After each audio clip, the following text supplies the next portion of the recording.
Hello बंधुসকল, আজি মই এনআৰসিৰ বিষয়ে কিছু কথা ক'ব বিচাৰিছোঁ। দ্বিতীয়খন অৰ্থাৎ ফুল খচৰা প্ৰকাশ পোৱাৰ পিছত হোৱা প্ৰতিক্ৰিয়াৰ বিষয়ে দুই এষাৰ মই ইয়াতে ক'বলৈ ওলাইছোঁ।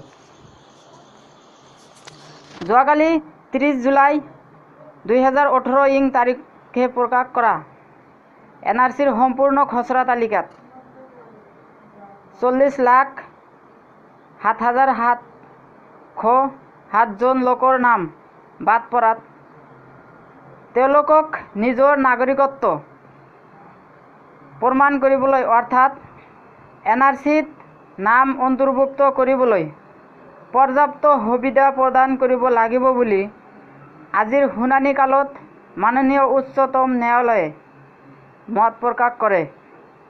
ৰাজ্যিক সমন্বয়ক শ্ৰী প্ৰতীক হাজিলাই অহা 7 আগষ্ট 2018 তাৰিখৰ পৰা কি কাৰণত নাম বাদ পৰিল তাক জানিবলৈ নাম বাদ পৰা ব্যক্তিজনে সংশ্লিষ্ট এনএছকেত এটি সৰল আবেদন কৰি জানিব পাৰিব বুলি আদালতত অৱগত কৰে।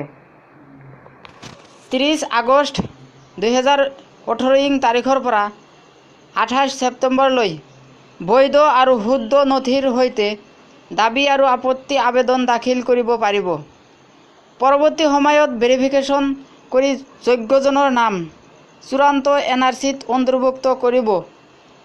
দাবী আৰু আপত্তি আবেদন কৰোঁতে ৰাইজে তথা বিষয়াসকলে ভেৰিফিকেশ্যনৰ সময়ত কি পদ্ধতি তথা নিয়ম মানিব সেই সম্পৰ্কে কেন্দ্ৰীয় চৰকাৰ, অসম চৰকাৰ আৰু এনআৰচি কৰ্তৃপক্ষক আলোচনা কৰি অহা 2 সপ্তাহৰ ভিতৰত মডেলিটি আৰু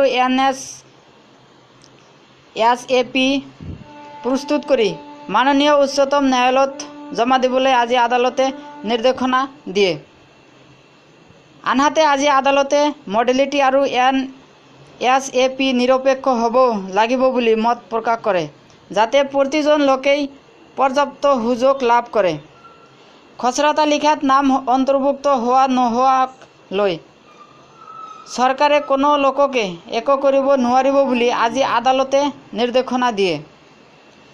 কেন্দ্ৰীয় চৰকাৰৰ এটৰ্নী জেনেৰেল 40 লাখ জনৰ লোকৰ কোনো লোককে পৰিচয় সলনি কৰি অন্য ৰাজ্যত প্ৰৱেশ কৰি পেলাব নোৱাৰে, তাৰ বাবে বায়োমেট্ৰিক্স পদ্ধতি অৰ্থাৎ হাতৰ ছাপ, আঙুলিৰ ছাপ লোৱা ব্যৱস্থা কৰি আছে বুলি মাননীয় আদালতত অৱগত কৰে।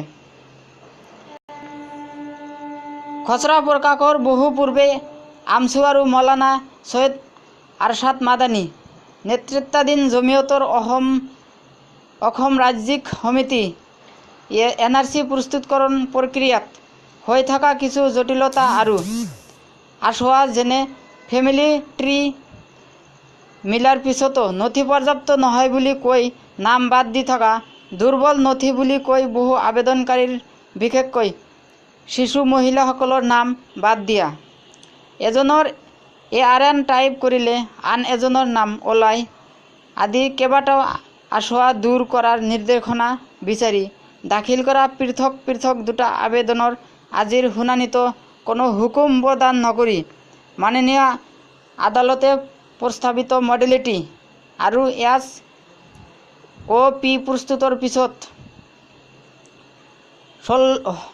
16 আগষ্ট 2018 তাৰিখে অনুষ্ঠিত হ'ব লগা শুনানিত প্ৰয়োজনত নিৰ্দেশনা প্ৰদান কৰিব বুলি মত প্ৰকাশ কৰে।